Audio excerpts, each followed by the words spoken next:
Et après avoir dit ça, tu le lui répliques lui aussi. Na La kisha paix et kusema la ile, gloire nayo de pia Dieu, unamwambia kwa mara yako, eh bien, t'accompagne. amani na utukufu wa Bwana kusindikize. Alléluia. Amina. Nous bénissons le Seigneur qui nous permet, dans sa grâce, d'être Tunabariki au Bwana devant de vous pour vous apporter sa parole. ambana turuhusu kuwa miongoni mwenu ili kuwaletea neno lake. Alors, nous continuons avec cette grande pensée de Dieu Na tunaendelea pamoja na hii wazo kubwa ya Mungu qui n'est autre que la connaissance de Dieu. ambao inakuwa ufahamu wa Mungu. Et rapidement, nous lisons ces 3 textes qui nous accompagnent. Na kwa mbio tunasoma mashairi matatu manne hii ambayo inatusindikiza. Exode chapitre 10, Kutoka 10, le verset 21 à 23. 21 mpaka 23. Jean chapitre 17, Yohane 17, le verset 3e. tatu yake. Hébreux chapitre 9, Waebrania 9, le verset 28. 20.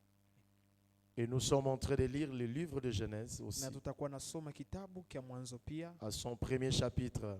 kwa sura kile ya Et nous kwanza. sommes en train de lire le verset 12. Sura ya kwanza mstari wa 12. Alors nous lisons ces 3 à 4 textes. Na kwa sasa tunasoma mashairi matatu manne. Exode chapitre 10. Mwanzo 10, Exode. Kutoka Exode chapitre 10e. 10 yake. Nous lisons le verset 21 à 23. Tunasoma 21, 23. Dans Exode chapitre 10, Ndani ya Kutoka sura kile ya il 10 est question des enfants d'Israël qui sont en Égypte. inazungumzia wana wa Israeli ambao wako Misri. Et nous sommes en train de dire l'Égypte, c'est la dimension du monde actuel, le monde perdu, le monde sans Christ, le monde qui tente de vouloir vivre au dépens d'elle-même. Na tuko nasema Misri inatambulika leo kama vile dunia ambayo inapenda kuishi kwa mapenzi yake yenyewe. Pharaon lui-même, il a dit à son temps, au temps où on était déjà au 3e plaie, les gens qui l'entourent sont venus le voir et lui ont dit, ne vois-tu pas que nous périssons à cause de toi? Na Farao mwenyewe alisema wakati walikuwa kiwango ya 3, na wengine walikuja kumwambia hauangalie tunapotea kwa sababu yako. Certains magiciens, certains intellectuels dans sa nation, après avoir vu ce que Dieu faisait au travers de Moïse, ils sont venus le lui dire pour lui dire, ne sais-tu pas que la nation périsse à cause de toi? Waganga wamoja hata wasomi walikuja kumwambia, je, waangalie taifa linangamia kwa sababu yako. Et quand nous lisons le chapitre 3 du livre de Genèse, Na wakati unasoma sura kile ya 3 kwa kitabu ya Mwanzo, un homme un jour il m'a posé la question. mtu mmoja siku moja aliniswali. C'était un homme intellectuel. Ilikuwa mtu ambaye ni msomi. Et il a voulu vraiment me poser une question en m'approchant. Il m'a dit, est-ce que vous pouvez m'aider à savoir alors à quel moment la conscience est apparue dans la vie de l'homme pour parler de la conscience? Naye aliniambia akiniswali, je, unajua kwa wakati gani zamiri zilitokea ndani ya maisha ya mtu ili kuzungumzia zamiri? Et j'ai pris ma Bible et j'ai ouvert ma Bible dans Genèse chapitre 3. Na nilichukua Biblia nikifungua Biblia yangu ndani ya Mwanzo 3 Et je lui ai fait savoir. na nikamjulisha.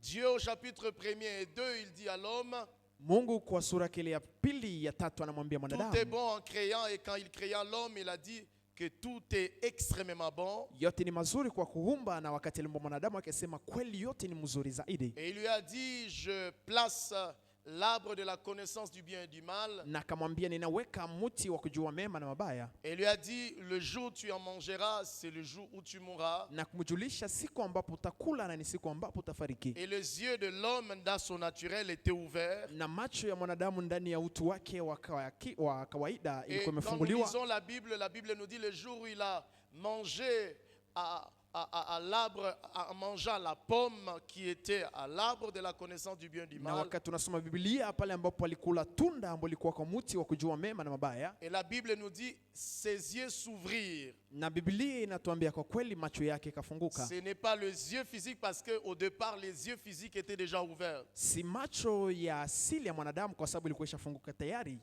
Mais les yeux spirituels. Lakini ni macho ya kiroho. Et je lui ai fait savoir que qu'en méditant la Bible par la grâce de Dieu, je crois que c'est en ces lieux que la conscience de l'homme a fait sa démarcation en lui.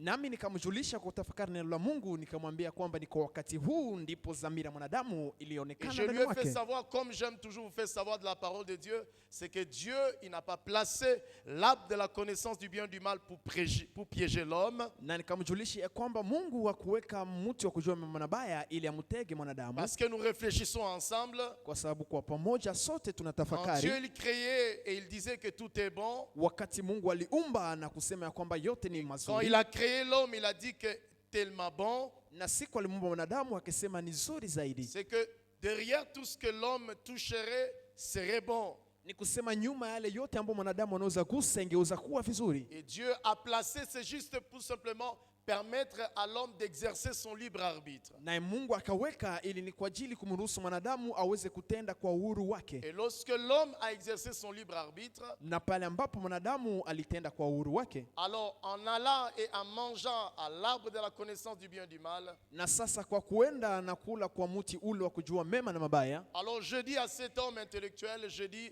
c'est à cela qu'on appelle la conscience de l'homme. nami nikimwambia umutu ambaye alikuwa amesoma, ni hapo ndipo wanaita Et c'est dhamiri cela le ya grand kisomi. défi de l'humanité quand la Bible parle de l'Égypte. Na hapo ndipo kunakuwa shida kubwa ya ulimwengu wakati Biblia Alors inazungumzia quand nous Misri. lisons le livre de Exode, Na sasa wakati tunasoma kitabu cha les gens sont Kutoka, venus voir Pharaon. watu walikuja kumuona Farao. N'oublie pas aussi que la Bible va dire de nous que nous sommes des rois. Na tusahau kwamba Biblia itasema kwa sisi ya kwamba ni wafalme.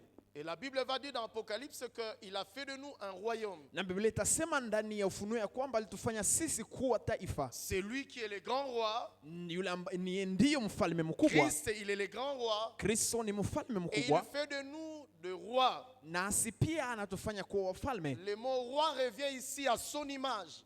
Jina kifalme inakuwa C'est hapa que kwa nous picha yake. transportons sa nature. Ni kusema tunabeba asili ya Mungu. Alors, dans le royaume de l'Égypte, Na sasa ndani ya ufalme wa Misri, le roi, on est venu le questionner, l'interroger. mfalme walikuja wakimswali na kumpiga En maswali. voyant tout le play qui se passe, Na kwa kuangalia pigo zote ambazo zilikuwa zimepitika, voici ce qu'il a répondu dans sa conscience. sikie mwenyewe alisema ndani ya dhamiri zake. Qui est Moïse pour que j'ai l'honneur? Nani Musa ili niweze kumheshimisha? Mais en réalité, il disait de Dieu. Qui est Dieu? Quand on est venu lui parler de Dieu d'Israël, il a dit, qui est ce Dieu pour que je l'obéisse? Kwa hakika alikuwa anazungumzia Mungu, akisema nani huyu Mungu ili nimtii? Il a parlé où? Il a parlé dans sa conscience. Alisema wapi? Alisema ndani ya dhamiri zake. Il a utilisé sa conscience. Alitumikisha dhamiri zake. Et de même, parlant de l'Égypte, Na kama vile akizungumzia qui est Misri, l'image du monde actuel, ambayo inakuwa picha ya dunia ya le sasa. monde tente de fonctionner sans Christ, Dunia inapima kutumika bila Kristo, sans connaître Dieu. bila kumjua Mungu. Et la plupart des personnes Na baadhi ya watu wengi sont en train de dire, wako nasema, qui est Dieu pour que je l'obéisse? ni nani Mungu ili nimtii? D'autres disent, Na wengine hata je wanasema, suis le Dieu de ma vie. mimi ni Mungu wa maisha yangu. D'autres disent, Na wengine hata je wanasema, suis le Dieu de mon travail. mimi ni Mungu wa kazi langu. D'autres disent, Wengine wanasema, il n'y a pas de Dieu. hakuna Mungu. C'est cela la réalité du monde. Na hii ndiyo kweli ya ulimwengu. Mais dans ce même monde, Lakini ndani ya dunia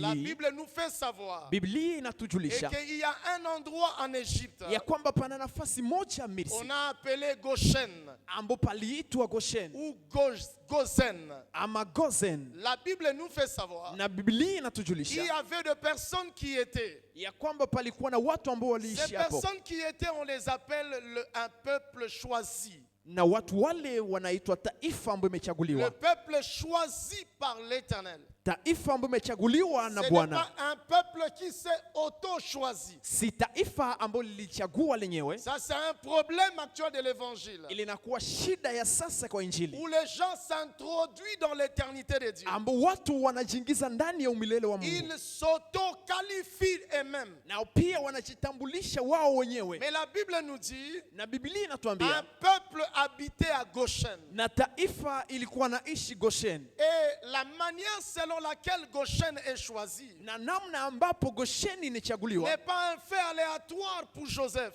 haiko namna kama vile kwa Yusufu, Parce que Pharaon a posé la question à kwa Joseph. sababu Farao alimswali Où Yusufu, voudrais-tu que ton peuple, ta maison habite? unapenda wapi nyumba yako iwe? Je vous ai fait savoir ici. Niliwajulisha hapa, C'est que Joseph, outre étant un homme naturel, Yusufu zaidi ya kuwa mtu wa mais kawaida, il est la révélation aussi également de Christ. lakini pia anakuwa ufunuo wa Kristo. Joseph a été rejeté par ses propres frères. Yusufu yeye alitupuliwa na ndugu zake wenyewe, Joseph a été recueilli en Égypte. yeye akakaribishwa Misri. Jésus, la Bible nous dit dans Jean 1, Yesu, Biblia inatuambia ndani ya Yohane il est 1, venu chez le sien, alikuja kwa walio wake qui est Israël, ambao pia ni qui Israeli, a reçu cette grâce par Abraham. ambao ilipokea neema kupitia Et quand Ibrahimu. nous revenons à Abraham, Na wakati tunarudi kwa Ibrahimu, Abraham, il a reçu cette grâce par la foi. Ibrahimu yeye alipokea neema kwa imani. La Bible nous fait savoir, Biblia inatujulisha en Romains chapitre 3, ndani ya Waroma 3 le verset qui s'en suivent,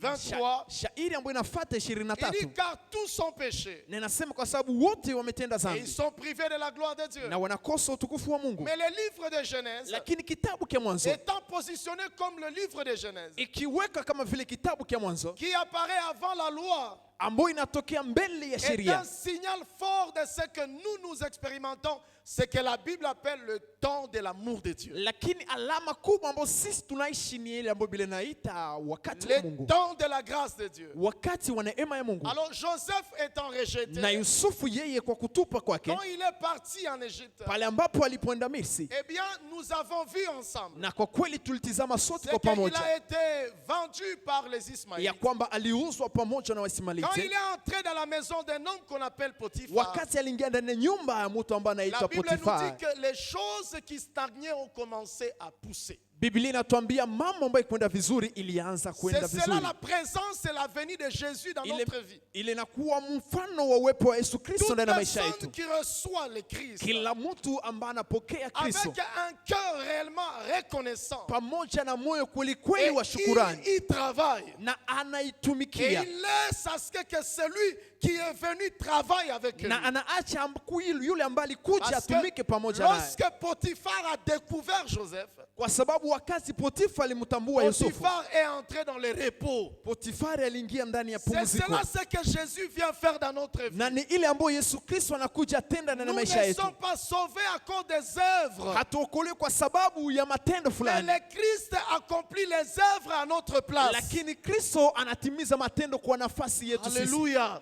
Amen. Alléluia. Amen. Le Christ accomplit les œuvres à notre place. Kristo mwenyewe anatimiza matendo kwa nafasi Nous yetu. ne nous forçons pas pour être saints. Hatujikazi ili tuwe Ce ne sont watakatifu. pas les prières d'un prêtre qui te fait saint. Haiko maombi ya padri ndio inakufanya Mais mtakatifu, c'est Joseph dans ta vie lakini ni Yusufu ndani ya maisha qui yako fait sortir ton témoignage que tu es ambaye saint. anatambulisha haja yako ambayo unajulikana Quand nayo. Jésus, tu le reçois dans ta vie, Wakati Yesu unampokea ndani ya nous maisha, ne nous forçons pas pour abandonner l'alcool. hatujikaze ili kuacha Nous ne nous forçons pas pombe, pour abandonner le péché. hatujikaze ili tuachane na Mais dhambi, nous laissons le contrôle à Jésus. lakini tunamwachia Et yeye mwenyewe maintenant, atawale. Jésus Na sasa Yesu commence à faire les efforts à ma place. anaanza kufanya nguvu kwa nafasi yangu, Commence à faire les efforts à ma place. anaanza kufanya nguvu kwa nafasi Nous yangu. ne laissons pas l'orgueil par nous. Hatuache kiburi kwetu sisi Nous ne wenyewe, laissons pas les mensonges par nous. hatuache kuongopa kwa nguvu C'est zetu pourquoi il y wenyewe. a des gens Ndio maana pana watu qui sont ici dehors. ambao wako hapa La nje religion les détruit. na dini inawabomoa, Et il y a même des personnes, na kuna hata wamoja vous les avez déjà vus, mshawaona tayari, ils peuvent être des impudiques avérés. wanaweza kuwa wambaraga kwa Ils mfano, peuvent être des alcooliques avérés. wanaweza kuwa wakunya pombe, Mais ils vous diront, lakini watawambia ces derniers temps, kwa wakati mmoja, ça fait 3 mois, napita miezi 3, ça fait 8 mois inakuwa miezi 8 que je n'ai pas pris l'alcool. sijakunya pombe. Mais cela ne veut pas dire qu'il ne va pas prendre l'alcool. Ile si maana yake atakunya tena pombe. Le 9e mois encore, Na siku ya 9 il dit, mwezi wa 9 je vais encore goûter. nitaenda tena nionje. Ce n'est pas ça le christianisme. Si ile Kikristo. Quand Joseph est entré dans la maison de Potiphar, Wakati Yusufu aliingia na nyumba ya Potifar, Potiphar est entré dans le repos. Potifar alikuwa ndani ya pumziko. Et la Bible nous dit, Na Biblia inatuambia tout ce que Joseph touchait, Tout ce que Joseph touchait, yote ambayo Yusufu aligusa, tout ce que Joseph touchait, yote ambayo Yusufu aligusa, peu importe si on t'a déjà dit que toi tu ne réussiras pas. hata kama washakwambia wewe hautaweza ndani ya Laisse maisha, ces dieux que nous te prêchons toucher ces domaines-là. acha huyu Mungu ambao tunakuhubiri aguse shida yako. Même si on a dit de toi Hata kama walisema juu et yako que rien de bon ne peut sortir, ya kwamba kuna kitu kizuri kinaweza toka j'aimerais ndani te mwako, dire ce matin, lakini nilipenda nikwambia asubuhi ya laissez ces leo, dieux que nous prêchons acha huyu toucher. Mungu ambao tunahubiri aguse. Ces mêmes personnes reviendront Wale watu ambao walisema et ils watarudi diront, na watasema nous avons vu quelque chose de tuliangalia kitu particulier. kia upekee. Tout ce que Joseph touchait. Yote ambayo Yusufu Et la aligusa, Bible nous dit, Biblia le inatuambia, témoignage de Potiphar na ushuhuda wa Potifa est allé tellement grand. ilienda kubwa zaidi, Et la Bible nous dit, na Biblia inatuambia la femme de Potiphar mwanamke wa Potifa est venue tenter Joseph. alikuja kumjaribu Yusufu. Ceci veut dire quoi? Hii inamaanisha nini? Le faux prédicateur, Wahubiri wabaya le faux évangile wa injili fait mbaya tenter les chrétiens. inakuja jaribu Dans wa quel Kristo. sens? Namna Dans gani? quel sens? Kwa namna On gani? veut faire croire à l'église Wanapenda waaminishe et que kanisa vous allez être saints, ya kwamba utakuwa vous mtakatifu, allez vivre une vie épanouie utaishi maisha makubwa par vos efforts. kupitia nguvu Et zenu. la Bible nous dit, Lakini Biblia inatuambia Joseph n'a pas accepté Yusufu ça. akukubali, Il a dit, alisema mieux vaut qu'il reste avec mon heri manteau. nibaki En abaki na d'autres nguo yangu. termes, hein, Kwa msemo mwingine, nous utilisons nous tous la même Bible. tunatumikisha sote Nous Biblia utilisons moja, tous la même Bible. sote tunatumikisha Biblia Mais moja, tu ne sais pas, lakini ile ambayo c'est que ujue Jésus habite dans le ya cœur. kwamba Yesu anaishi Tu ndani peux ya moyo. avoir la Bible, Unaweza kuwa na mais il Biblia n'est pas dans ton cœur. lakini haiko ndani ya moyo Tu wako. peux prêcher Jésus, Unaweza hubiri mais il Yesu n'est pas dans ton lakini cœur. haiko ndani ya moyo wako. Joseph a dit, Yusufu je alisema, te laisse la Bible, ninakuachia je Biblia, te laisse les manteaux, ninakuachia je te nguo, laisse les vêtements, ninakuachia mavazi, j'accepte que je parte en ninakubali prison, niende vivyo, j'accepte que je parte en prison. ninakubali niende ndani ya Partir en gereza. prison Kwenda gerezani veut dire, inamaanisha j'accepte que je sois ninakubali solitaire. nikuwe Mais pekee, ce que tu ne sais pas, lakini lembo ujue Jésus a pris Yesu aliomba, la malédiction de ceux qui sont solitaires Yesu alichukua et il a laana livré ya wale ambao publiquement ni le wapekee diable à la croix. na akaitoa kwa Il a ghafla, livré publiquement le diable à la croix, alitoa kwa wazi a shetani, triomphant de lui, akimshinda, a triomphant de lui. akishinda Et shetani. la Bible Na déclare, Biblia inasema il a traîné, il alikamata, a traîné, il a alikamata traîné alikamata le royaume du ténèbre. ufalme wa Et le giza, royaume du na ténèbre ufalme wa giza est venu derrière ilikuja nyuma yake, celui qui était nu à yule la ambaye croix. alikuwa kwa msalaba. Joseph a accepté Yusufu alikubali d'être nu, kuwa uchi, mais cependant, ndipo pale c'est une prophétie inakuwa unabii qui nous annonce ambayo l'état inatutangazia du monde actuel, wakati wa dunia l'état sasa, du monde actuel wakati wa dunia qui sasa rejette de connaître Dieu. ambayo inatupa kumjua Mungu. Quand Joseph est dans la prison, Wakati Yusufu iko ndani ya la gereza, Bible nous fait savoir, Biblia inatujulisha c'est qu'il a fait encore du bien à deux ni personnes. kusema alifanyia vizuri watu Les wawili, deux personnes étaient dans la na wale royauté. watu wawili walikuwa ndani ya ufalme. Ceci est un appel Ilikuwa mwito pour dire à l'église, ilikuambia kanisa, c'est que la venue de ni Jésus, kusema ujio wa Yesu c'est juste pour prendre toute ni personne, kwa ajili ya kuchukua kila peu mtu, importe sa race, ingawaje peu kabila importe yake, sa famille, ingawaje peu jamaa, importe sa destruction, ingawaje peu kubomolewa kwake, importe sa malédiction. ingawaje laana yake, Si son cœur croit à kama moyo l'évangile, wake unaamini il Injili, le prend de bas anamchukua et chini il le retourne dans le na travail. anamuweka ndani C'est pourquoi je voulais dire à ya quelqu'un, baraka. Nilipenda kumwambia là où on mtu a dit que toi tu vas mourir, mahali ambao alisema wewe là où on a dit que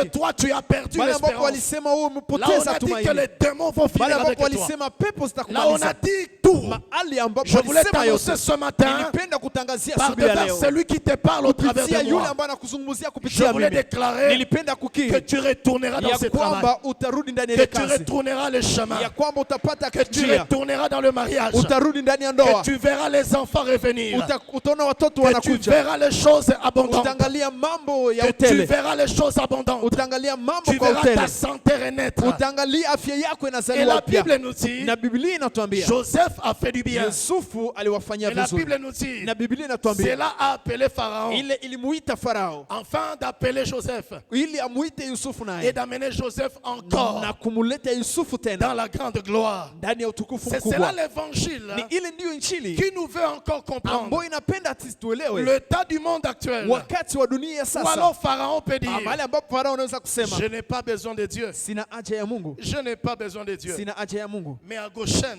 Lakini huko il Goshen y avait la lumière. palikuwa na mwanga. Cette lumière, Ile mwanga c'est Christ. ni Kristo. Au verset 12 Kwa 12 de Genèse 1, ya Mwanzo sura la kile ya Bible nous kwanza, fait savoir Biblia inatujulisha et que la terre était sec. ya kwamba udongo ulikuwa unakauka. Or, au chapitre 6, Ijapo kwa sura ile ya le 6 Seigneur va nous introduire Bwana anatuingiza une pensée au sujet de Noé. kwa wazo kwa kuhusu Noa. Après le déluge, Kisha ile kizinga ambayo la ilipitika, Bible nous dit, Biblia inatuambia il reviendra que l'arche de Noé va se reposer à un endroit. panaonekana ya kwamba sanduku ya Noa inaenda kuonekana Quand nafasi tout moja fut sec, wakati maji yote c'est kakauka. qu'avant le déluge, Ni kusema mbele ya mvua au inyeshe, verset 12 kwa 12 de Genèse 1, ya Mwanzo la moja, Bible nous révèle Biblia un inatufunulia état clair, ikikuwa kwa hakika une réalité claire kweli ya du hakika monde actuel, ya dunia sasa, du cœur de l'homme, ya moyo wa mwanadamu. c'est qu'il y a une partie qui est sec. Ni kusema kuna ngambo moja ambayo Mais inakauka, au troisième jour, lakini kwa siku ya tatu le Seigneur, Bwana il est allé visiter ce qui est sec. alienda kutembelea ambayo Et il ilikuwa a fait inakauka, ressortir les choses abondantes. na ndani mwake akatosha mambo ya Et utele, c'est ce troisième jour que nous sommes en train de vous parler, na ni siku ile ya tatu ambayo tuko na dans wazungumzia, lequel le monde se trouve. ambao ndani mwake dunia L'humanité inapatikana se ndani mwake, trouve au troisième jour. na ulimwengu unapatikana kwa siku ya tatu, Et au troisième jour, na kwa siku ya tatu il y a le peste ténèbre dans le monde. panakuwa na giza kubwa ndani ya dunia, Et parmi les pestes ténèbres dans le na monde, miongoni mwa ile giza kubwa na dunia, c'est l'absence ou le manque de la connaissance de Dieu. na inaonekana kwa ukosefu na uaminifu wa kumjua Le Mungu, manque de la connaissance de Dieu. ukosefu wa kumfahamu Mungu. Et en tant qu'Église, Na kama vile kanisa recevant le mandat du Seigneur, tukipokea kweli Bwana, Dieu nous place ce fardeau 10 jours le jour, Bwana anatuweka siku kwa siku juste pour amener nos cœurs, ili kuleta mioyo zetu, frères et sœurs, ndugu na dada, à aimer cet appel, kwa kupenda hii mwito, à aimer cet appel, kwa kupenda hii mwito, et à prier, na kwa kuomba, et à prier, na kwa kuomba, afin que nous tous, ili sote nous marchions pas à pas à connaître Dieu. tutembee hatua kwa hatua kumjua Mungu. Et la connaissance de Dieu, Na ujuzi wa Mungu elle est telle qui nous est révélée dans ce texte. ni hayo ndiyo inatufunuliwa ndani ya shairi. Alors la Bible nous dit, l'Éternel dit à Moïse, Na étends sasa ta main Biblia vers le inatuambia, ciel, Bwana akamwambia Musa, qui est weka de mikono yako ténèbres sur mbinguni l'Égypte, kukuegiza kwa Misri, et que l'on puisse les toucher. na waweze kugusa giza. Et aujourd'hui, les gens tentent de toucher la connaissance de Dieu. Na watu leo wanapima kugusa ufahamu wa Mungu. Toucher, c'est-à-dire, Kugusa inamaanisha je suis moi-même Dieu. mimi mwenyewe ni Mungu, Ce n'est pas aller à l'église qui peut me sauver. na kusema iko kwenda kanisani ndio naweza kuniokoa. Je peux rester religieux. Ninaweza baki tu mwanadini, Je peux rester dans les loges ou dans tout ce que vous connaissez. ninaweza baki ndani ya mambo ya madawa kwa moyo yote ambayo Mais mnajua. cela aussi ternit l'image de l'église et même de l'Afrique parce que nous sommes en Afrique telle que nous sommes. Na ile inakamata hata picha ya kanisa na Afrika, kwa sababu sote tuko ndani ya Afrika L'absence jinsi de tulivyo. connaître Dieu Kukosewa kufahamu Mungu ternit l'image de la famille, inakamata picha ya jamaa, ternit l'image d'une institution, na inakamata picha ya kiwanda fulani, ternit, rabaisse inashusha l'image d'une famille, picha ya jamaa, ternir l'image d'une personne, inashusha pia picha ya mtu, ternir l'image d'une entreprise, inashusha picha ya kiwanda, ternir l'image d'une ville, na kushusha picha ya mji, ternir même l'image du cerveau de l'homme. na kushusha hata picha ya ubongo wa mtu. Et c'est pourquoi je vous dis, Église, Na ndio maana nawaambia kanisa, il y a des choses qui ternissent l'image même de ton cerveau. kuna mambo ambayo inashusha hata picha ya ubongo wako. Les choses que tu écoutes et que tu laisses que ton cerveau l'écoute, tenter de les aimer, Mambo ambayo unasikia na unaacha hata akili yako ipende kuipenda, finit à tenir l'essence du cerveau que Dieu a donné à l'homme. inamalizika kushusha na kushikilia mwelekeo wa Finit à ternir kichwa yako. même le sens du corps que Dieu a donné à l'homme. Kwa mwisho inashusha hata namna ya mwili yako, Et c'est cela l'image du monde actuel. na ile inakuwa picha ya dunia ya sasa. Et comme la Bible nous le présente ici, en tant que tel, les enfants d'Israël sont à Goshen et le monde est dans le noir. Kama vile Biblia inatuonesha hapa wana wa Israeli wako Gosheni na dunia inakuwa ndani ya giza. Moïse étendit sa main Musa akaweka mkono wake vers le ciel mbinguni et il y eut de épaisses ténèbres na dans pakuwa tout le giza pays d'Égypte. ndani ya taifa lote la Misri Et pendant 3 jours. na kwa siku 3 Et on ne voyait pas les uns les autres. na hakuonana mwingine hata Et mwingine personne ne s'éleva de sa place pendant 3 jours. na kuna mtu ambaye alishimama pale ambapo alikuwa kwa muda ya siku 3. La connaissance de Dieu, Ufahamu wa Mungu elle continuera, comme nous sommes en train d'en parler, nous itaendelea aider à voir ce qui est devant nous. itaendelea kutusaidia kuona ile ambayo iko mbele zetu. Jean chapitre 17, Yohane sura kile ya le 17 verset 3e. 3 yake. Jean qui est appelé le disciple que Christ aimait, Yohane ambaye anaitwa mtume ambao Yesu alikuwa anapenda. voici ce qu'il nous écrit. Si kile ambacho anatuandikia. Or la vie éternelle, Ijapo maisha ya milele c'est ce qu'ils te connaissent. ni kwa ili wakujue. Or la vie éternelle, Ijapo maisha ya milele c'est ce qu'ils te connaissent toi.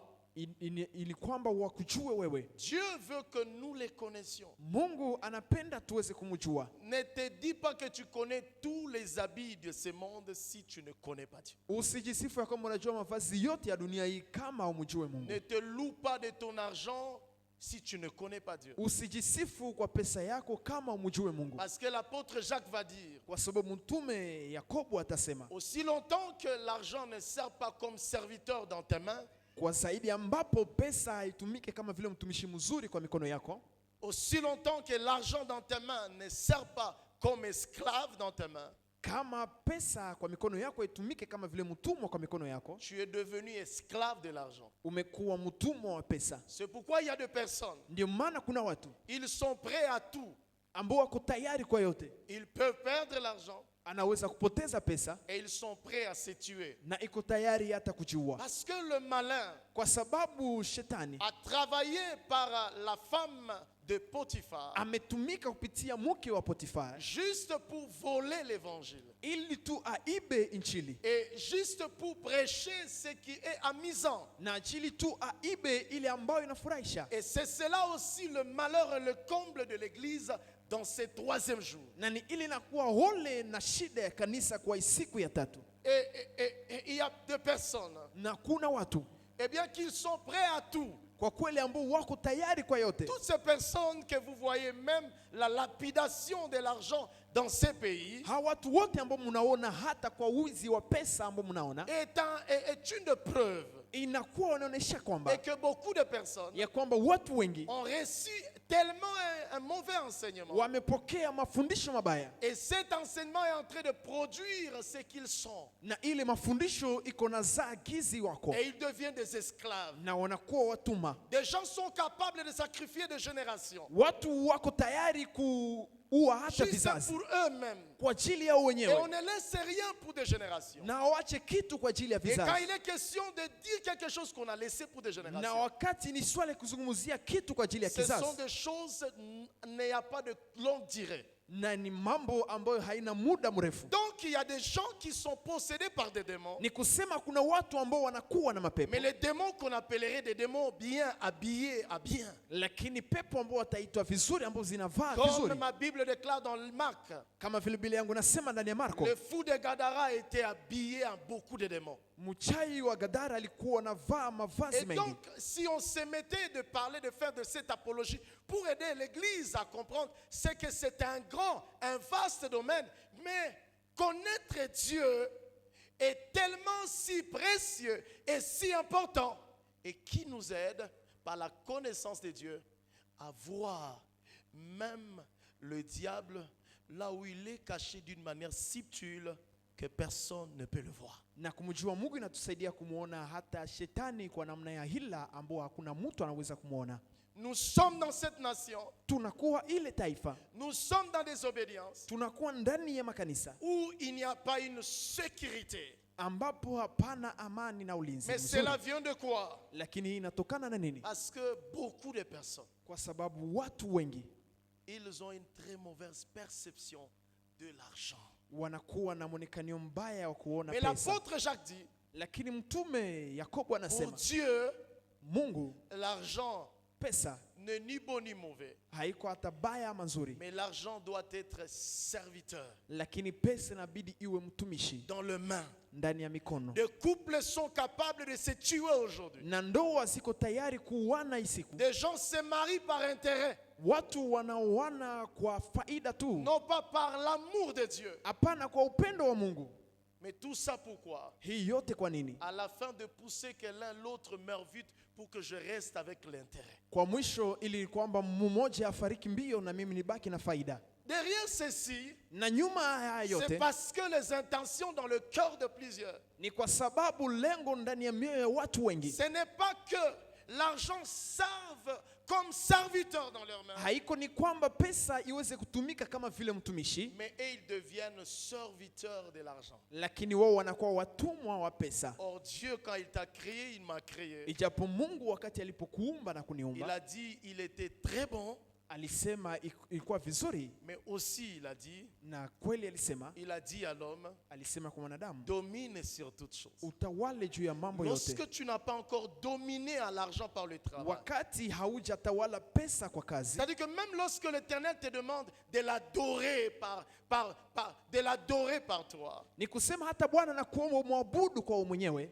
mais le jour du Seigneur, tu es capable de dire, lakini siku ya Mungu kuna uwezo ya kusema non, non, Seigneur, comme je n'ai pas vendu bien la semaine, en tout cas, je ne serai pas là, mais je veux d'abord être là. D'ailleurs, et puis on hypothèque Dieu. na kusema Bwana, kwa sababu sikuzishi vizuri ndani ya wiki, uniache hata siku ya leo. Le Na problème, c'est tunapima kumdanganya Mungu, on n'a pas compris. na shida ni kwamba tujaelewa. Derrière ça, Nyumba yote c'est que le malin vient se servir d'une parole ni kusema shetani anakuja tumikisha tu que tu neno as moja, écouté par la femme du Potiphar qu'on appelle le prédicateur à son temps. neno ambalo lisikiliza kupitia mtumishi mwanamke wa Potifari ambao anaita mtumishi mbaya kwa wakati huu. Et la Bible nous dit, Na Biblia inatuambia or la vie éternelle, ijapo maisha ya milele c'est ce qu'ils te connaissent. ni kwamba wakujue Toi wewe qui es Dieu, ambao ni Mungu, toi le seul vrai Dieu, wewe Mungu wa kweli wa pekee, le seul vrai Dieu, Mungu mmoja wa kweli, et Jésus-Christ. na ni Yesu Kristo, Et Jésus-Christ. na ni Yesu Et Kristo. c'est-à-dire qu'après ici, Ni kusema kisha hapa j'ai la responsabilité ninakuwa na majukumu de concilier maintenant les deux et de parler aussi de Jésus-Christ. na kuzungumza pia juu ya Yesu, Parce que beaucoup de personnes, autant ils ne connaissent pas Dieu, kwa sababu watu wengi zaidi hawamjue Mungu beaucoup de personnes, autant ils ne connaissent pas aussi Christ. na watu zaidi hawamjue pia Kristo. D'autres considèrent Christ comme un prophète comme d'autres. Wengine wanachukua Yesu kama vile nabii kama wengine. D'autres, ils essaient un peu de dire, bon, ok, c'est lui qui a porté, il dit, oh, bon, ok, même si vous l'appelez comme enveloppe, et puis, ok. Et puis, en fait, on a une mauvaise connaissance de Na Christ. wengine wanakamakamata tu, tunakuwa na ufahamu mbaya wa Kristo. Et nous allons parler de connaître Christ aussi. Na tutazungumzia kufahamu Kristo pia, Parce que Dieu nous appelle à une vie abondante, kwa sababu Mungu anatuita kwa maisha ya mais utele, d'une manière prolifique et soutenue. kwa namna ya utele ambayo inasaidiliwa na Dans Mungu. Hébreux chapitre 9, Ndani ya Waebrania 9 le verset 28, 28, eh bien, l'épître aux Hébreux kwa kweli barua kwa Waebrania nous montre inatuonesha à quel moment kwa wakati gani Dieu a décidé. Mungu aliamua, Parce que dans le livre de Genèse kwa sababu ndani ya kitabu ya et dans Mwanzo tout le parcours de l'Ancien Testament, kuna kuwa masimu yote ya agano Dieu il se la kale, révèle et il se manifeste comme esprit dans la vie du choix de personnes qu'il choisit. na Mungu anajionyesha na kujifunua kama vile roho kwa maisha ya watu ambao wanamchagua. C'est pourquoi quand vous lisez par exemple le livre de 1 Samuel, Ndio maana wakati mnasoma kwa mfano kitabu cha Samueli wa kwanza au chapitre 9 par exemple, kwa sura kile 9, quand Saül va être saisi par l'Esprit de Dieu, wakati Saulo atakamatwa na roho ya Mungu, on va dire lui aussi. na watasema naye pia, Mais au temps de Jésus-Christ, lakini kwa wakati wa Yesu Kristo, voici ce que Jésus-Christ va si déclarer. kile ambacho Yesu Kristo atakiri. Dans Matthieu par exemple 28, Ndani ya Mathayo il 28 va dire allez. atasema Il nendeni, va dire tout pouvoir m'a été donné. na kusema nguvu, uwezo wote Moi aussi je vous umenipatiwa, confère tout pouvoir. nami pia ninawapatia uwezo wote. Vous voyez cette grande joie. Tunaangalia ile furaha kubwa. Alors dans Hébreux 9, Na 28, sasa ndani ya Waebrania 9 il y avait un homme de Benjamin. palikuwa Et mtu wa Hébreu, Benjamina. donnez-nous Hébreu 9, le verset 28. Waebrania 9, De même Christ, kama vile Kristo qui s'est offert une seule fois, ambaye alijitoa mara moja tu portant le péché de plusieurs. akibeba zambi baadhi ya wengi. C'est que Jésus au départ, Ni kusema Yesu kwa mwanzo, quand il est venu dans le monde, wakati alikuja ndani ya dunia, c'est que Dieu par le corps de Christ, ni kusema Mungu kupitia mwili wa Kristo. eh bien, le premier Adam, donc ce texte est en train de nous faire savoir, dans 1 Corinthiens 15, la Bible nous dit, le premier Adam était pécheur. Ndani ya Korinto wa kwanza Biblia ilituambia Adamu wa kwanza alikuwa mtenda zambi. Cela veut dire que Adam étant créé avec son corps et l'âme pure et tout esprit de Dieu en lui, il a décidé de désobéir. Alors le péché, et Dieu il est ressorti en lui, le péché est dans l'âme et dans le corps. Na Biblia inatuonyesha kwamba zambi inakuwa ndani ya nafsi pia na ndani ya mwili. Mais maintenant ici, Na sasa hapa on nous fait ressortir la pensée du second Adam, wanatuonesha wazo ya Adamu wa pili, lui qui est apparu yeye ambaye alitokea avec un corps sans péché. pamoja na mwili bila zambi, Parce que le problème de l'humanité avec Dieu kwa sababu shida ya ulimwengu pamoja est na le Mungu péché. ni zambi. Si Christ serait né avec un corps du péché, Kama Kristo angeweza kuzaliwa na mwili wa il zambi, ne serait pas éligible pour permettre à l'humanité de rebondir face au péché. angekuwa tayari ili kuruhusu dunia ikamate kupitia Alors zambi. il a fallu qu'il soit né avec un corps qui n'est pas un corps semblable à l'homme, mais qui est le corps par lequel l'homme va sortir de ses péchés. Na ilimpasha azaliwe na mwili ambao si mwili kama ya mwanadamu, lakini kupitia mwili ambao Alors la mwanadamu Bible nous dit ataokolewa. dans Hébreux 9, Na Biblia inatuambia ndani ya Waebrania 9, il nous fait maintenant savoir que Dieu, il arrête d'être esprit anatujulisha sasa ya kwamba Mungu anacha kuwa roho et il se révèle comme étant Dieu 100% homme et 100% Dieu. na anajifunua kama vile Mungu akiwa 100% Mungu, 100% Mais le but c'est mwanadamu. pour faire quoi? Na Kristo kwa ajili ya nini? Le but c'est pour faire quoi? Na lengo ni kwa ajili ya nini? Le but c'est pour porter le péché de l'homme. Lengo ni kwa ajili ya kubeba zambi za mwanadamu. Et quand il a porté le péché de l'homme, Na pale ambapo alibeba zambi ya mwanadamu, alors il est appelé celui qu'on appelle les substituts de l'homme. na sasa anaitwa yule ambao anaita mtu wa kwanza. Et par la grâce de Dieu bien-aimé, Na kwa neema ya Mungu wapendwa, nous sommes en train de nous appeler à connaître Dieu. tuko na waita ili tujue Mais kumjua j'ajouterai Mungu. ceci dans le sous-thème de ce matin. Lakini nitaongeza hiki ndani ya somo ndogo asubuhi ya La leo. connaissance de Dieu, Ufahamu wa Mungu, une bénédiction, baraka moja abondante et prolifique. ya utele na zaidi. La connaissance de Dieu, Ufahamu wa Mungu, une bénédiction baraka abondante et prolifique. ya utele pia na ya kububujika. Tenez quelque chose que je voulais vous partager. Tuchukue kitu fulani ambacho Par nilipenda niwagawie. définition, dans une de livres que j'appelle tout simplement le dictionnaire de l'Ancien Testament, Kwa kufanua ndani ya vitabu vimoja ambavyo naita Agano Jipya, voici comment est-ce que le dictionnaire de l'Ancien Testament définit le mot bénir. tuangalie namna gani kitabu kia Agano Jipya La inafafanua. bénédiction veut dire doté d'un pouvoir. Baraka inamaanisha kuwa na uwezo, Doter à quelqu'un d'un pouvoir, inamaanisha kupatia mtu uwezo, et n'est pas n'importe quel pouvoir. na hapana uwezo wa kila namna, Doter à quelqu'un un pouvoir de réussite. lakini kupatia mtu uwezo wa kufaulu. C'est que quand on dit que tu es béni, Ni kusema wakati wanasema quand Dieu umebarikiwa, nous appelle à la bénédiction, à le connaître, pardon, à connaître Dieu, ya kwamba Mungu anatuita kwa kumfahamu, une bénédiction abondante et prolifique, na baraka ya utele na kujazwa c'est zaidi. que la connaissance de Dieu vient te doter d'un pouvoir. Ni kusema kujua Mungu inakuja kupatia uwezo. La dotation de quelque chose est la référence de ce que à quoi ton cerveau transporte. Umiliki wa kitu fulani inakuwa umiliki ambao kupitia hayo inakuwa ndani ya kichwa yako. Je vous donne cet exemple que je vous ai toujours donné. Ninawapatia mfano ambao nazoea kuwapa.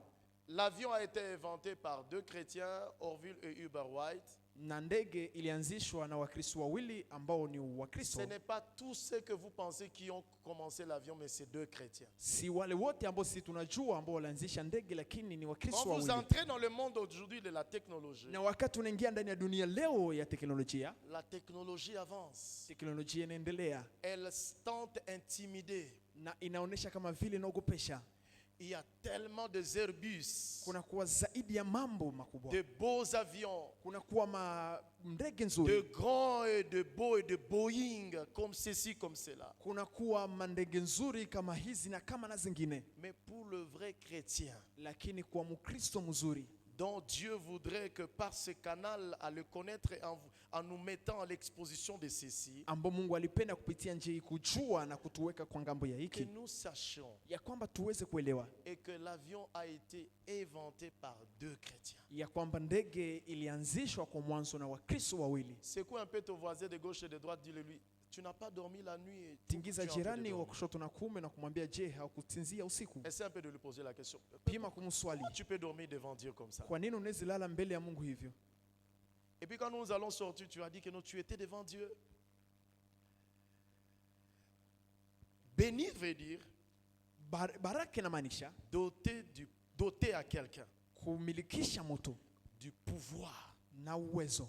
Vous savez, l'apôtre Paul nous dit, Mnajua mtume Paulo anatuambia quand il dit à Timothée, wakati anamwambia Timotheo, il dit dans 1 Timothée 3, na kusema ndani ya Timotheo wa kwanza 3, il dit les temps seront difficiles. na kusema wakati utakuwa mgumu, Mais tout d'un coup, lakini kwa ghafla wakati il mmoja introduit les hommes. anaingiza pia wanadamu, Et il dit les hommes seront égoïstes. na kusema wanadamu watakuwa wenye kujipenda wenyewe. Si aujourd'hui il y a de calamités dans le monde, Kama leo panakuwa na shida nyingi ndani ya dunia, si aujourd'hui il y a de calamités, kama leo panakuwa na shida nyingi ndani ya dunia, c'est parce que l'homme est devenu égoïste. ni kwa sababu mwanadamu amekuwa wa kujipenda mwenyewe. Je veux dominer tous ces coins moi-même. Ninapenda nitawale hiki kitu kyote mwenyewe. Ça, c'est l'égoïsme. Ile ni Alors, umimi. la Bible dit les temps seront difficiles, mais dans ma Bible français courant, on parle, ou dans ma version amplifiée, on dit les vents. On utilise les vents. Biblia inasema, Bizarrement, au wakati verset utakuwa qui a mgumu. suivre, on va dire les hommes. lakini kwa sheria ambayo inafuata wanazungumzia wanadamu. Quand il y a la pauvreté dans les sociétés dans ces Wakati pays, panakuwa na vous entrez dans les sociétés de ces pays, munaingia ndani ya jamii za nchi hizi ils collectionnent l'argent, na wanakuwa na pesa, mais il manque même une ampoule. lakini wanakosa hata mwanga moja.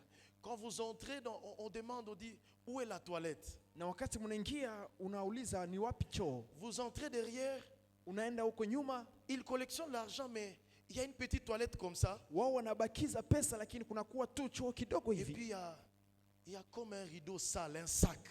na kisha kwa choo kunakuwa kama vile pazia moja chafu. Un sac. Ah, C'est ma tout sac. saki, kunakuwa sake. Un sac. Ah. Et puis, ni masaki yetu tunatia kama mindi. Unasema Mungu Baba. Si hapa banafanyaka kwa mandoa, sasa hii makuta hii inaendaka wapi? Bon, OK. Le vent et puis l'homme égoïste. Na upepo umechukua mwanadamu ajifanye wa kipekee. Bon, OK. On se pose la question, est-ce que le même chef là, lui aussi, il entre là-bas? Na tunajiswali, je, yule kiongozi nani ingia huko? On dit oui, il entre quand il veut. Na wanasema ndio anaingia wakati anapenda. Ah. Bon, on se pose la question, dans la tête là, il y a quoi? Na tunajiswali ndani ya kichwa kuna nini? Parce que Kwa sababu beaucoup de gens, watu wengi, alors la Bible nous dit, na sasa Biblia inatuambia ce qui est dans le monde, ile ambayo iko ndani ya dunia parce que les gens sont devenus égoïstes. ni kwa sababu watu wanakuwa na umimi, C'est à cause de l'égoïsme. ni kwa sababu ya umimi. Alors, Orville et Hubert White Na sasa Orville na Hubert White sont les canaux par lesquels ni njia ambayo kupitia hayo l'humanité avance. dunia inaendelea. Je vous ai toujours posé la question. Ninazoea kuwaswali kwa Vous mara, pensez que le cerveau que vous avez je, mnafikiri ubongo ambao tunakuwa nao est le même cerveau qu'il y a un Japonais aujourd'hui? inakuwa ile ubongo moja ambao Japonia moja iko nao? Quelqu'un va dire, je ne sais pas. Mtu mmoja atasema sijue, Mais j'aimerais te dire, lakini nilipenda nikwambie c'est le même cerveau. inakuwa ile ubongo moja, C'est le même cerveau. ni kichwa moja, Mais regarde, lakini angalia, regarde ce que tu es. angalia gizi uko, Regarde comment est-ce que nous réfléchissons. angalia namna gani tunafikiri. Bénir veut dire doter d'un pouvoir. Kubariki inamaanisha kumilikishwa na nguvu Pas un fulani, pouvoir au ciel, hapana nguvu mbinguni, doter des pouvoirs pour faire connaître Dieu. lakini kumiliki nguvu ili kujulisha Mungu. Deuxième chose, Na kitu ya pili, bénir veut dire baraka inamaanisha doter d'un pouvoir de prospérité. kumiliki nguvu ya kudumu, Bénir veut dire doter d'un pouvoir de fécondité. na kubariki inamaanisha kumiliki baraka za uzao. Quand on dit levons-nous, on va vous bénir, Wakati wanasema muinuke tutawabariki, c'est-à-dire que Dieu, il vient nous doter du pouvoir de ni fécondité. kusema Mungu anakuja tumilikisha na nguvu ya uzazi. Fécondité n'est pas que seulement avoir les enfants, Uzazi si tu kuwa na watoto, mais c'est avoir un cerveau bien reprogrammé selon les cieux. lakini pia ni kuwa na kichwa ambayo imetengenezwa Mais vizuri tu veux kulingana na être mbingu. fécond, mais en niant que la Bible, tout est dans la Bible. Na unapenda kuwa uzae, lakini ukisema yote Combien de yanaenda ndani ya personnes sont Biblia. ici jusqu'à maintenant? Mara ngapi watu wako hapa mpaka hata sasa?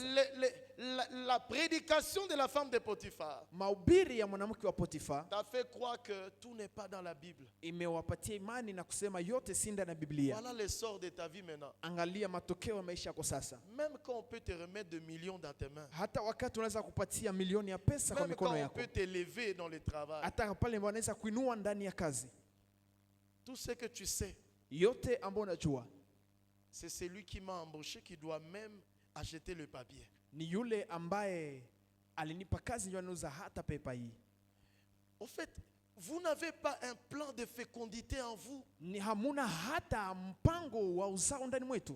Frères et sœurs dans le Seigneur, Wapendwa ndani ya Bwana, connaissons Dieu, telles Tujue est les Mungu. larmes de Dieu en moi. kama vile machozi ya Mungu ndani S'il mwangu, vous plaît, chers frères et na sœurs, wasi ndugu na dada, connaissons Dieu pour arriver à la fécondité de ta délivrance. tumjue Mungu ili tufike kwa kukombolewa ndani ya uzazi wetu. Oh, vous aimez quand on vous marmaille. Tunapenda wakati wanatubeba besha hivi, Et quand on vous marmaille, vous êtes content. na wakati tunabeba bebwa tunafurahi. Mais regarde, Lakini angalia, depuis qu'on a conjugué le verbe tchunde chez toi, tangu pale walipotenda kuchunda juu yako, regarde ce que tu es. angalia gizi ulivyo, Ton cerveau a du mal à être fécond. na kichwa yako inakuwa na ugumu ya kuzaa.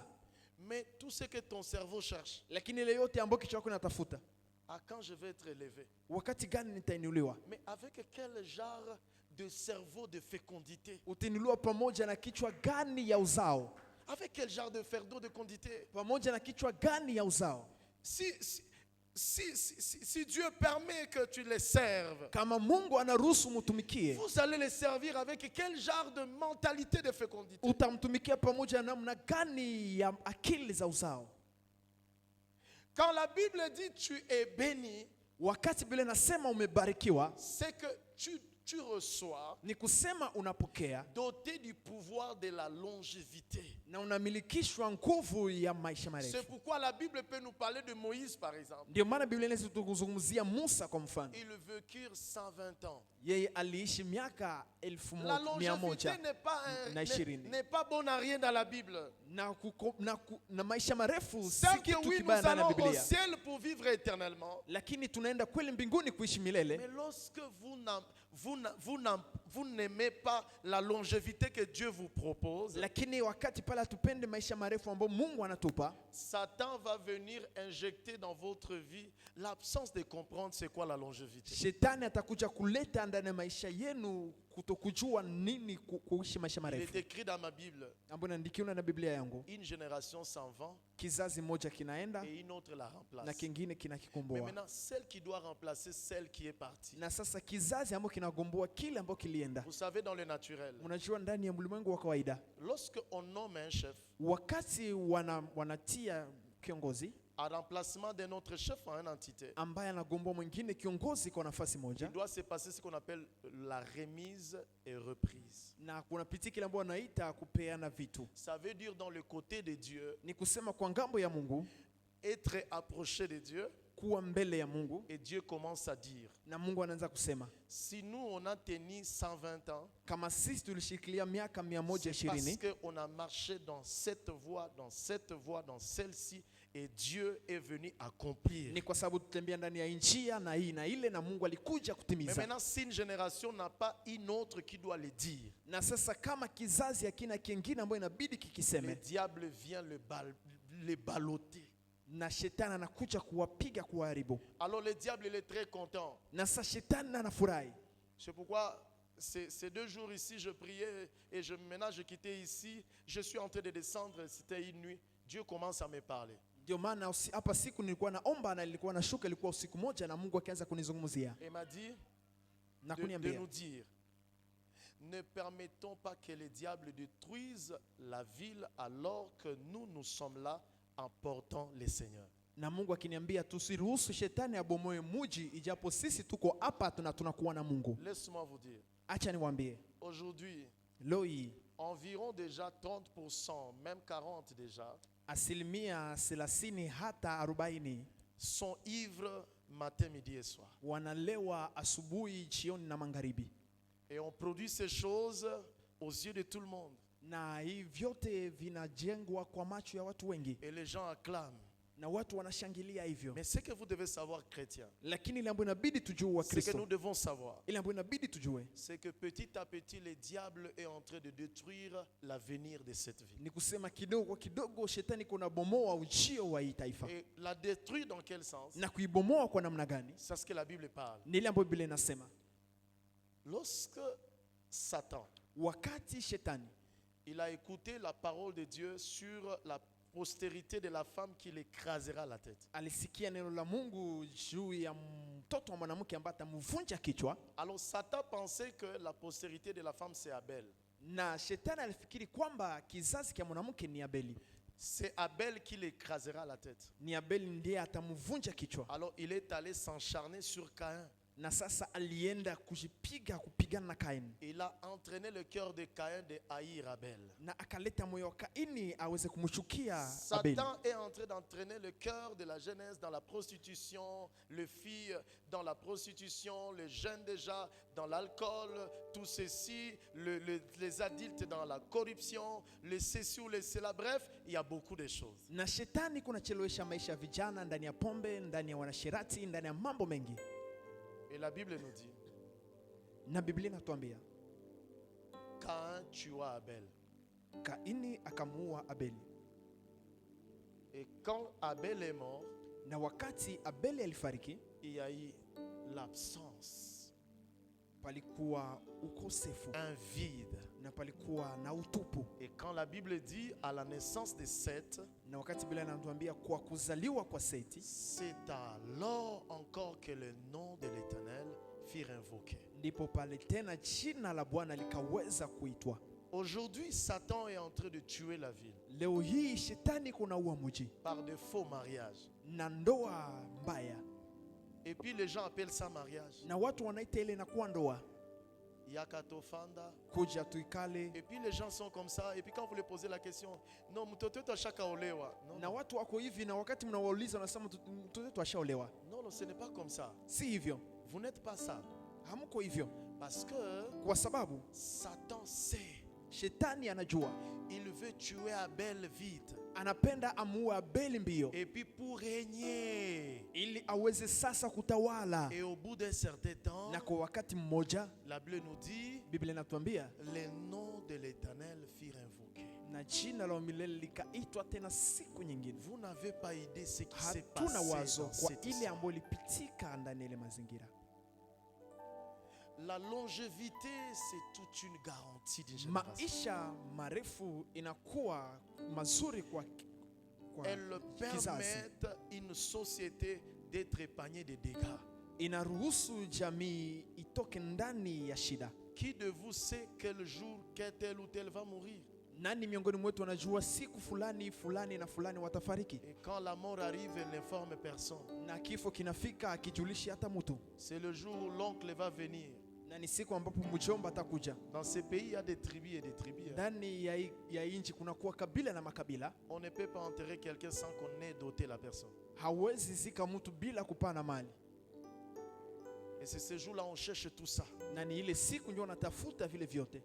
Quelque chose pour laquelle on devait travailler dans la Kitu patience, ambao wangeweza kutumikia ndani dans ya l'amour, uvumilivu, dans l'assurance, ndani ya uhakika,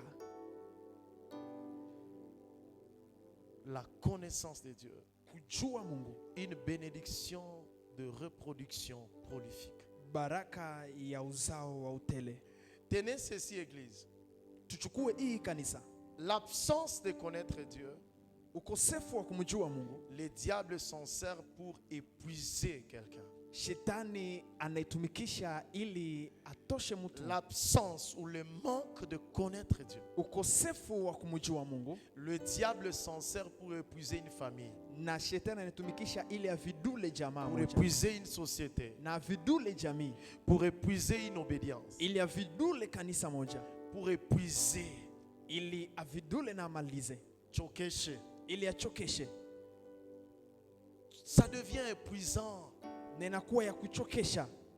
Daniel chapitre 1er, Danieli sura yake ya kwanza, le verset 8 à 20. mstari wa 8 mpaka 20. Je veux vous montrer cela. Nitawaonesha ile.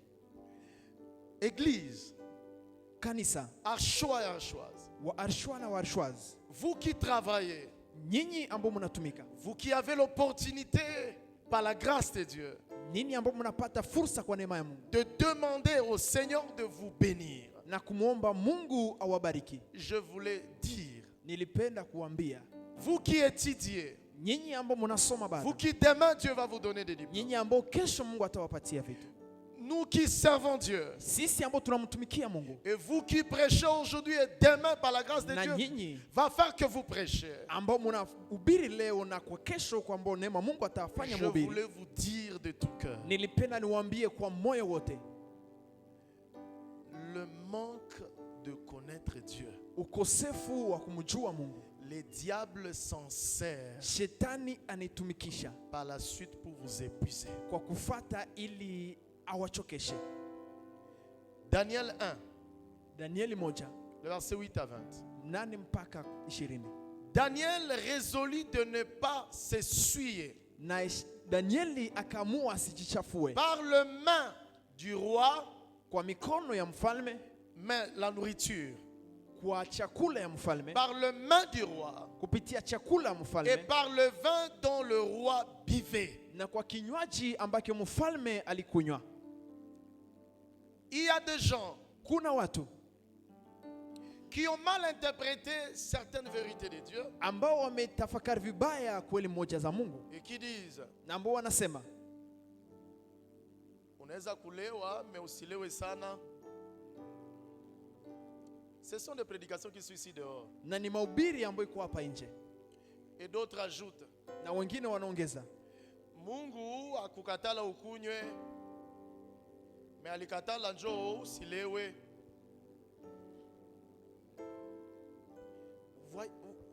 Vous voyez comment le diable se joue avec vous. mnaangalia namna gani shetani anacheza na sisi.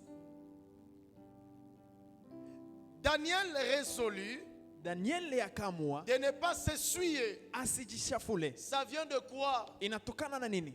De la connaissance de Dieu. Ya ufahamu wa Mungu. Daniel résolut. Danieli akaamua, En d'autres termes, j'ai l'opportunité. kwa msemo mwingine niko na fursa, Un peu comme j'aime toujours dire. kama vile nazoa kusema, Les gens qui ne vivent que dans les biwanda là et qui s'asseyent sous l'ombre de la mort, quand ils sont sous le parapluie de l'ombre de la mort là, quand ils sont là autour là, ils pensent que bon ok, Shinjo et puis le diable est tellement diable là, ils les mettent là kubalaba là et puis bashakwika là et puis qu'on a batu wanapita c'est oh Shinjo tukwamo. Mais vous vous asseyez sous l'ombre de la mort. lakini munaketi chini ya kivuli kia kifo. Daniel résolut Danieli akaamua Ces gens-là, ils disent non. Vous les chrétiens, vous n'enivrez pas. C'est à cause parce que vous n'avez pas l'argent. Bon, ce sont les chrétiens qui ne connaissent pas ce qu'ils sont. La Bible déclare, mon Dieu me dit, l'or et l'argent le lui appartiennent. Et moi, je lui appartiens. En d'autres termes, un banquier n'a pas besoin de faire connaître qu'il est banquier. Ni kusema mtu ambaye anakuwa na pesa kwenye banki hana hata kuonesha watu kwamba ana pesa. Déjà l'odeur de l'argent de la banque lui suffit. Tayari harufu ya pesa ya banki inamtoshelea. L'odeur de la banque, l'odeur de l'argent de la banque. Harufu ya pesa ya banki inamtosha. Au unaenda ku pharmacie, unatoka kwako huko mgonjwa. Unaenda tu ku pharmacie unasema boingie bule mu pharmacie. Le fait qu'on ingia tu ndani na njoo biko unafungula makarto ya madawa. Ile madawa yote inakuwa harufu inaingia. Et puis unaanza mimi napona. Mimi napona. Tu n'as jamais vu ça? Tu n'as jamais vu ça? Vous n'avez jamais expérimenté ça? Vous n'avez jamais expérimenté ça? Vous n'avez jamais expérimenté ça? Moi j'ai déjà expérimenté ça. Je suis réellement malade. Je veux acheter le médicament. J'arrive à la pharmacie. Je trouve un bon moment. Où on est en train d'ouvrir le médicament au même moment. On ouvre ici ampicilline, on ouvre ici amoxy, on ouvre ici. Et puis, cette odeur-là entre en moi. Ça devient la thérapie de Dieu. Et puis, d'un instant, je vois la maladie part. Et puis à la fin, on m'a dit, non. Je suis venu vous dire que Jésus vous aime.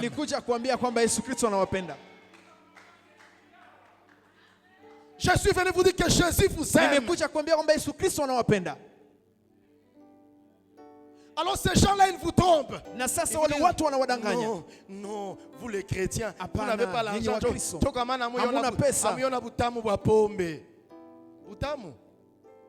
Nous, on a l'argent. Notre argent, ça sert Dieu. Notre argent, ce n'est pas comme l'argent de USAID. Notre argent ne sert pas les gens qui ne connaissent pas Dieu. Notre argent, ça sert le royaume de Dieu. Notre argent, c'est pourquoi j'aimerais vous dire une révélation. Quand nous sommes les 17, nous nous réunissons, nous mangeons ce que Dieu nous a donné. Et nous le mangeons avec joie. C'est pourquoi on appelle communion fraternelle. Ils étaient ensemble. Ils mettaient tout ensemble. Ce n'est pas les USAID. Ce n'est pas Merci Corps. C'était, ils mettaient ensemble comme enfants de Dieu. Et ils étaient dans la joie. Haiko viwanga vingine vyote lakini wote walikuwa kwa pamoja na walikula pamoja ndani ya furaha. Alléluia. Amina. Alléluia. Amina. Frères et sœurs, connaissons Dieu. Ndugu na dada, tumjue Mungu. Daniel résolut de ne pas s'essuyer. Na Danieli akaamua asijichafue. Oh non. Hauye butamu ya mboki. Tumbako. Tumbako. Mbona tumbako iko na kuua? Sasa iko na kuua, kisha utakia kunazeeka, milomo yote ishakulungula. Okay, unataka kutumikia Mungu. Sasa baamini watakuwa nakuya benya abayue historia yako. Et puis unasema non, les témoignages guéris. Mais et pourtant tu avais écouté bien, tu pouvais prendre de bonnes décisions. Sasa ule mubiri ule mbona milomo yote imelungula? Kulipitikana na nini? Bon, okay, Mungu iko na hadisi yake. Sasa ile hadisi ndio nini? Tu oublies que nani anasahau kwamba tu es en train d'oublier que c'est chaud. Connaissez Dieu. Tumjue Mungu. Tu vas te rendre compte que utatambua kwamba, vous savez, unajua la science évolue. Siasa inaendelea. Et la connaissance, la révélation de la science évolue. Na ufahamu wa ufunuo wa siasa inaendelea. C'est à peine que les scientifiques ni hapa ndipo wa siasa ont découvert que wametambua kwamba le foi qui est en toi, ile mafafu mbiko ndani mwako, le foi qui est en moi, mafafu mbiko ndani mwangu, a une durée de 1 siècle. Inakuwa na maisha ya karni moja. On est ensemble. Tuko pamoja. On est ensemble. Tuko pamoja. Le foie qui Ile est en, mafafa ambayo iko ndani mwako, le foie qui est en ile moi mafafa ambayo iko ndani mwangu a une durée de 1 siècle. inaweza kuishi karni moja. Donc je comprends facilement Ni kusema ninaelewa kirahisi pourquoi les gens de la Bible kwa nini watu wa Biblia pouvaient vivre autant d'années. wangeweza kuishi miaka hizi zote. Tout ça c'est déjà dans la Bible. Hii yote ni ndani ya Biblia Et tayari, la science vient de le découvrir ici à peine. na sayansi inakuja kuitambua hapa karibuni. Alors, vous qui prenez la cigarette, Na sasa nyinyi ambao mnavuta sigara on écrit fumer est na préjudiciable à wanaandika la santé. kuvuta inaharibu afya, Et on te montre que c'est lui qui fume. na wanakuonesha yule ambaye anavuta Il prend de la nicotine, anapokea nikotini, il prend du goudron, anapokea gudrani, et ces choses détruisent le foie. na hii chembe zote La zinabomoa médecine nous mafafa. dit Na uganga les inatuambia sangs qui quittent le cœur na damu ambayo inatoka ndani kwa moyo circulent à 80% par le foie. inazunguruka kwa asilimia. C'est que quand Makumi le mnane sang là ndani ya mwili. est détruit, Ni kusema wakati ile damu quand ça inabomolewa, circule à mauvais dans le Na foie wakati et la rate et toutes ces choses qui sont les inatembea organes vibaya ndani ya mwili, capitaux pour toi, kwa ile ambayo ni ya muhimu kwako, c'est que quand les cellules mortes sortent, ni kusema wakati vitu ambavyo vinafariki vinatoka, inakuwa tunatosha tu kampuko katumbako. Ma cellule, sasa huyu mtu, non seulement que le foie est en train de baisser les séjours de ta vie. hapana tu mafafa kuna shusha siku zako za kuishi. La Bible nous dit, Lakini Biblia le inatuambia fou de Gadara lui-même, il s'est coupé la vie. yule kichaa wa Gadara alikuwa anajikata mwenyewe maisha, Or, le sang coule. ijapo damu inamwagika, Et quand le sang sort dans les veines, na wakati damu inatoka ndani ya mishipa, inaweza kuwa tu kidogo, me ile kidogo wakisema unatoka hapa na migulu unaenda Jomba, hautafika Jomba, munjia utapike crise. Me ile kidogo ni kidogo kweli, okay, me ile kidogo iko inaanguka irudie.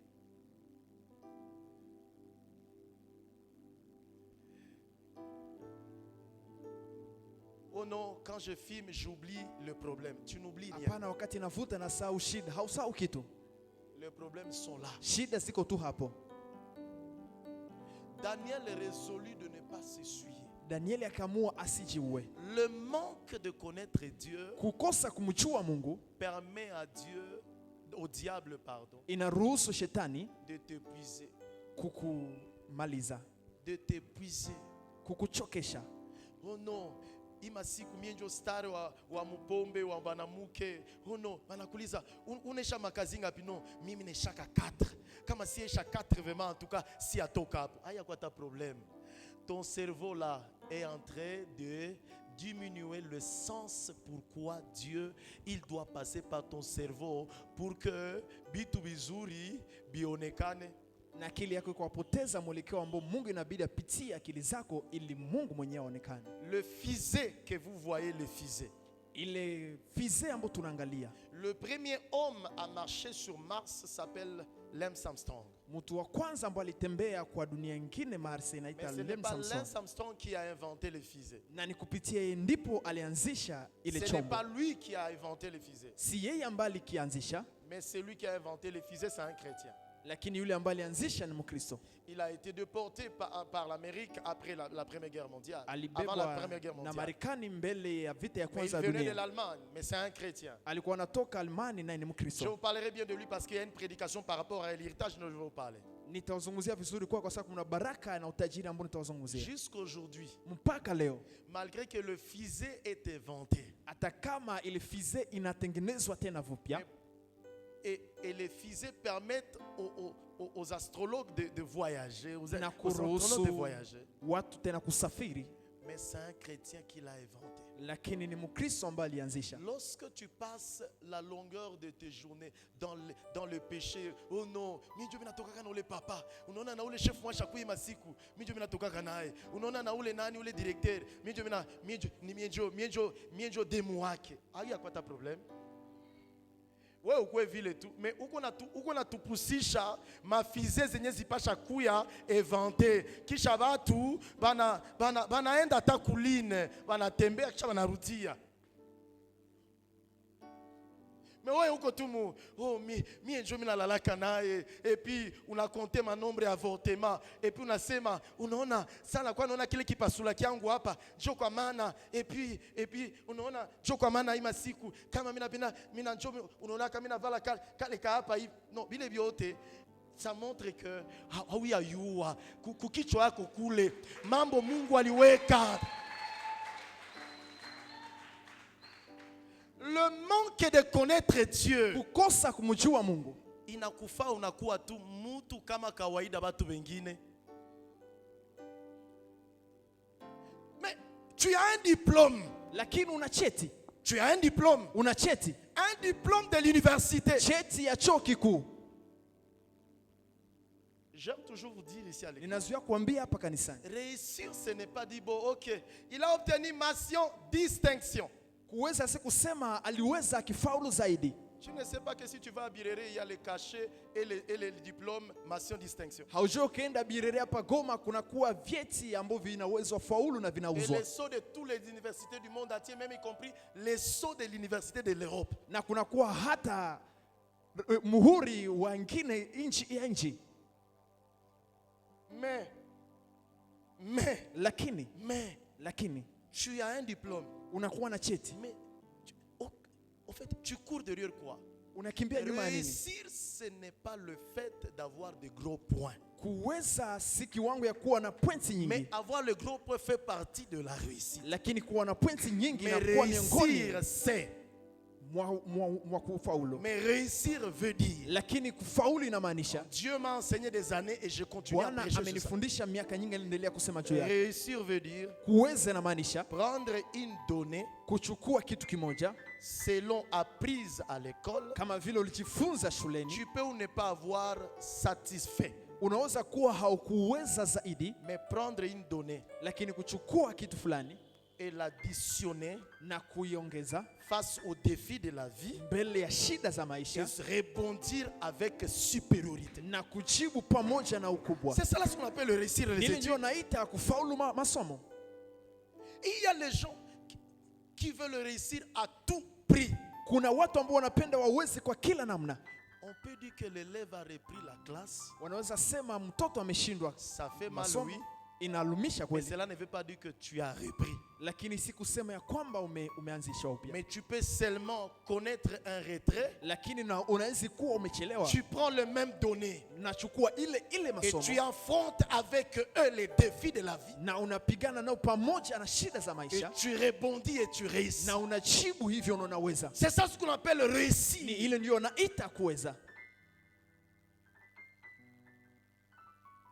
Frères et sœurs, Ndugu na dada, la Bible nous dit au verset 20, Biblia inaambia kwa 20 la yake, connaissance de Daniel de Dieu ufahamu wa Danieli kwa Mungu a fait à ce que Daniel ilileta ya kwamba Danieli était 10 fois plus supérieur alikuwa mara 10 mkubwa zaidi que toutes les autres personnes qui étaient là. ya wengine wote ambao walikuwa hapo.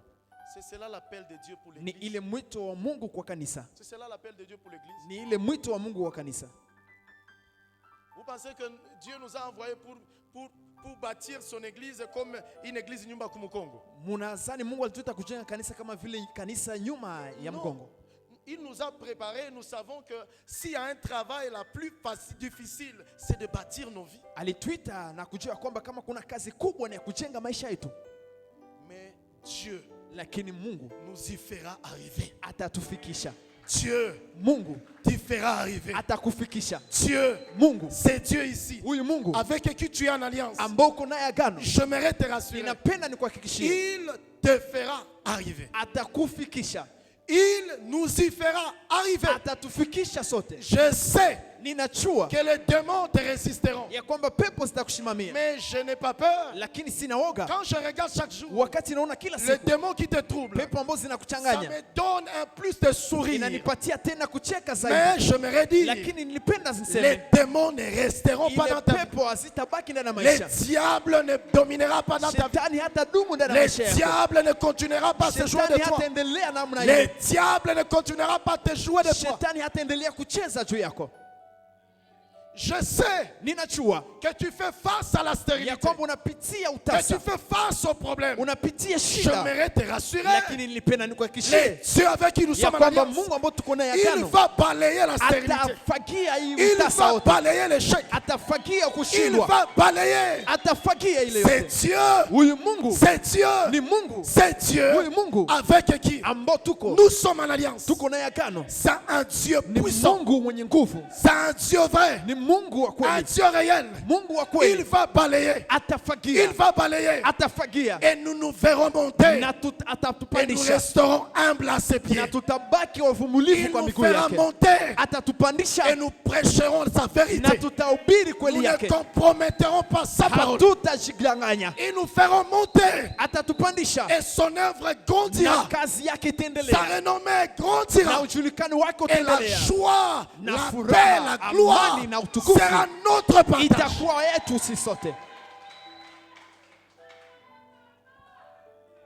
Mettons-nous debout, nous voulons participer à la Sainte Seine. Tushimame, tunapenda tucherekee meza ya Bwana. Nous allons approcher les bien-aimés. Tutakaribisha wapendwa.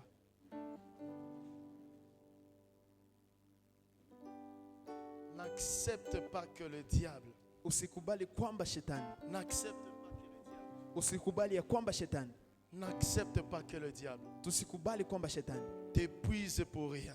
akumalize kwa bure, akuchokeshe bure, Car le manque de connaître Dieu kwa sababu ukosefu wa kumjua Mungu permet au diable de se servir de toi, inaruhusu shetani akutumikishe de t'épuiser. na kukuchokesha, Et à la fin, tu manques même le ciel. na kwa mwisho watu nakosa mbingu. C'est pourquoi il y a des gens qui sont dans les religions qui les épuisent. Ndio maana kuna watu ambao wako ndani ya madini na wanachoka bure. Chaque jour, Kila siku des intellectuels sont devant les statues. wasomi wawili wako mbele ya sanamu Et puis ils disent, ça c'est notre foi. na wanasema hii sanamu ndio imani yetu.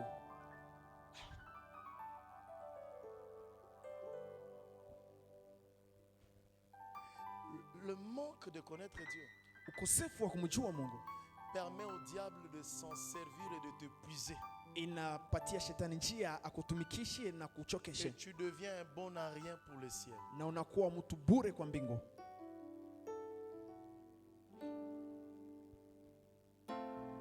Je voulais dire quelque chose avant de passer à la Sainte Seine. Nilipenda niseme kitu kimoja mbele tupitie meza ya Bwana. Le sang de Jésus-Christ tiré dans 1 Corinthiens 11, Damu ya Yesu Kristo ambayo inatoka ndani ya Wakorintho wa kwanza 11 le verset 25, parce quoi que je me disais 25 ambayo nilikuwa na tafakari, le sang, le corps et le sang de Jésus-Christ damu na mwili wa Yesu Kristo n'est pas là pour nous pardonner de nos péchés. haiko hapa ili tusamee na dhambi zetu. Non, non. Hapana, Ça c'est abuser avec la parole de Dieu. ili ni kuharibu neno la Mungu, Ça c'est une hérésie. ili inakuwa uongo Et fulani. il y a beaucoup de personnes Kuna watu wengi qui pensent que quand nous venons passer à la Sainte Seine, ambao wanafikiri wakati tunapita kwa meza ya Bwana, Dieu me pardonne de mes péchés. Mungu ananisamehe kwa dhambi zangu C'est zote. pourquoi il y a les gens qui disent toujours pauvre pécheur. Ndio maana wengi wanasema maskini mwenye dhambi. Non, non. Hapana, Mais par contre, les sangs, le corps et le sang de Jésus-Christ, lakini damu na mwili wa Yesu Kristo eh bien, rappelle que vous êtes déjà pardonné. inakumbusha ya kwamba mushasamehewa, Le sang, le corps et le sang de Jésus-Christ, na mwili na damu ya Yesu Kristo quand nous les prenons, wakati unaichukua rappelle que vous êtes déjà pardonné. inakumbusha ya kwamba mushasamehewa. Ceux qui sont appelés à participer à la Sainte Seine, conformément à 1 Corinthiens 11, 25, Jésus va dire la nouvelle alliance. Wale ambao wanaitwa kupitia meza ya Bwana, Biblia inasema anaanzisha agano jipya, La nouvelle alliance. agano jipya. Et quand je méditais encore en priant, et Dieu m'a dit, dites à mon peuple Na wakati nilikuwa natafakari tena que quand il nikiomba, s'approche du table du na Seigneur, Bwana anakambia ambia taifa langu, wakati wanazogelea meza ya Bwana, les corps et les sangs de Jésus-Christ, mwili na damu ya Yesu Kristo, on ne le prend pas pour pardonner nos péchés, hatuichukue ili mais kusamehe nous le dhambi prenons zetu, parce que nous sommes déjà pardonnés. lakini tunaichukua kwa sababu tushasamelewa Et à tayari, cause de cela, nous recevons la vie na de kwa sababu Dieu, ya ile tunapokea maisha, la vie dans notre corps, maisha ndani ya mwili wetu, la vie dans notre âme, maisha ndani ya nafsi yetu, la vie dans notre maisha cerveau, ndani ya kichwa yetu, la vie de Dieu. na maisha ya Mungu. Et c'est cela, c'est à quoi nous sommes appelés ce Na ni matin. kwa ile ndipo tunaitwa asubuhi ya leo, Et nous voulons approcher la Sainte Seine. na tunapenda tusogelee meza ya Bwana. Seigneur, nous te bénissons. Cette nuit où tu étais réunis ensemble avec les disciples, et ce jour-là dans la chambre haute, Na siku ile ndani ya chumba cha juu ils vous avaient chanté beaucoup de cantiques. walikuimbia nyimbo nyingi, En chantant beaucoup de cantiques, na kwa kuimba nyimbo nyingi tu as révélé la Sainte Seine, ukafunua meza ya Bwana, une nouvelle alliance inaugurée. agano jipya, Ainsi tu as dit, na hivyo kasema, ceci est ton corps. hii ni mwili wangu. Nous annonçons combien que tu reviens bientôt, Jésus. Tunatangaza mara ngapi unarudi sasa, Mais nous annonçons que nous sommes un peuple déjà pardonné de nos péchés. na tunatangaza kwamba si ni taifa ambalo lishasamiliwa Et tayari na par la dhambi. foi ce matin, comme Abraham l'a fait,